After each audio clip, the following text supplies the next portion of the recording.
Hello guys, good morning. This is Jess. This is my mini vlog video for today.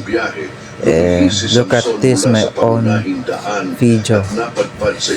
Dito ako nag-start kung paano ako mag-umpisa sa paggamit ng paint. Then tignan nyo mabuti kung anong ginagawa ko. Hindi siya dapat humawak ng anumang marumi. Tas gumagawa ko ng sariling reference, diba? Isang malalim at nakakatakot na atungal.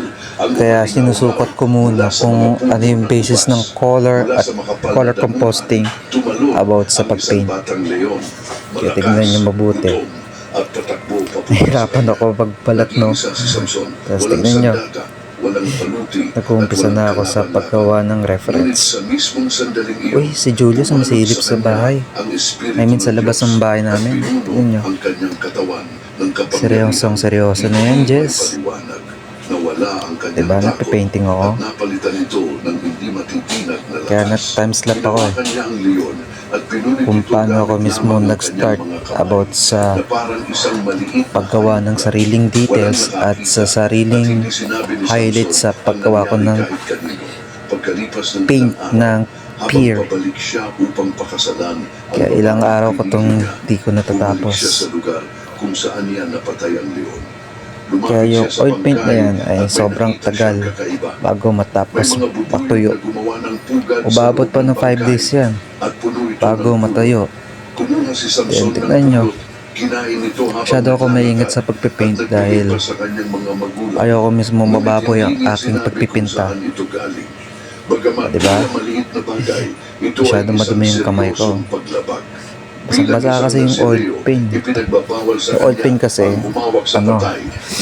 mga ilang araw at ilang oras yan bago matuyo. Kaya tingnan nyo guys, gumagawa ako ng background at shadowing.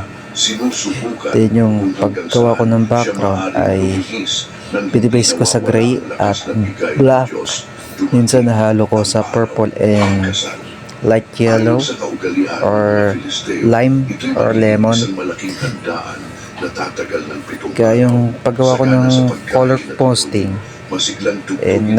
nakakaroon ng base sa realism. Kaya nagpa-practice ako about sa realism sa pagpipinta. Tignan nyo guys yung mukha ko, masyado akong seryoso sa pagpipinta. At ayan na, kalating experiences pa akong nag-i-improve sa pagpipinta. Kaya nagbigay siya ng palaisipan. Kaya guys, tignan nyo, diba? Gumawa ko ng maayos ng skin tone. Okay guys, good morning sa inyo. Nandito ako sa labas para pupunta sa school para may pasa ko ang aking paintings. Ilang days ko na itong natatapos sa pagpapaint dahil another one pa akong gustong sumali sa exhibit. Masaya ako dahil experience ko ulit mag-paint ng ilang beses.